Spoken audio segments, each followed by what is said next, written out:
বহুবর্ণিল এক রঙের খেলায় জমে উঠেছে এবারের স্প্রিং কার্নিভাল, যেখানে রয়েছে উদ্যোক্তাদের নিয়মিত সিগনেচার পণ্য। সেই সঙ্গে কেয়ার অফ ঢাকার আয়োজনে প্রদর্শনীতে পসরা বসেছে পোশাক, গয়না, প্রসাধনী সহ 7 ক্যাটাগরির দেশীয় উদ্যোক্তা ব্র্যান্ডের সেরা পণ্যগুলোর। স্প্রিং অর্থাৎ বসন্ত মানে রঙের সমারোহ, আর সেই ভাবনা থেকে সুপরিচিত উদ্যোক্তা প্ল্যাটফর্ম ও pop up shop care of ঢাকার আয়োজনে এই কার্নিভালে এবারের বিশেষ থিম রাখা হয়েছে কালার্স অফ বাংলাদেশ। রাজধানীর ধানমন্ডিতে মাইডাস সেন্টারে আয়োজিত 2 দিন ব্যাপী এই প্রদর্শনীতে রয়েছে পোশাক, গয়না, প্রসাধনী সহ 7 ক্যাটাগরির দেশীয় উদ্যোক্তা ব্র্যান্ডের সেরা পণ্যগুলো।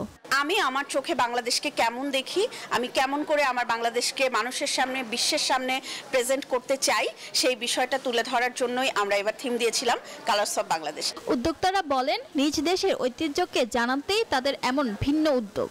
আমি চেষ্টা করি নতুন নতুন কাজ করার জন্য, মানে ডাইভার্সিফাইড প্রোডাক্ট বিভিন্নভাবে আনার জন্য চেষ্টা করি। দেশীয় প্রোডাক্টটাকে নিয়ে কত দূর যেতে পারি বা আমরা কতটুকু ডেপথলি এটা চিন্তা করতে পারি একটু ডিফারেন্ট ওয়েতে, এটা আসলে কেয়ার অফ ঢাকার থেকে আসলে চিন্তা করা হয়। দেশীয় পণ্যের সমাহারে সেজেছে এবারে স্প্রিং কার্নিভাল। দেশের ঐতিহ্যকে তুলে ধরতে এবারে এক্সিবিশনে রয়েছে 30 জন উদ্যোক্তার 6 মাসে পরিশ্রমের ফল। বলছেন, রঙিন বাংলাদেশকে ফুটিয়ে তুলতেই তাদের এই আয়োজন। ফারজানা রিয়া, নিউজ 24, ঢাকা।